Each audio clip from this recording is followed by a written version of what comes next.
Hello everyone, welcome to FixZone. Today we will be discussing how to add a volume slider to your lock screen on your iPhone. It's a super handy feature, so let's get right to it. First things first, we need to jump into the Settings app on your iPhone. Once you're there, scroll down until you see Accessibility, and tap on it. Okay, now scroll down a bit further to the Hearing section. You're looking for Audio and Visual, so tap on that. Almost there.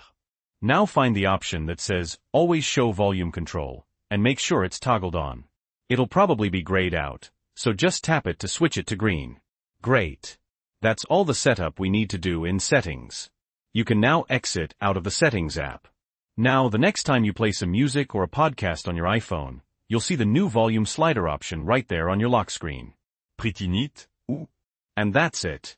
It's a quick and easy way to control your volume without unlocking your phone.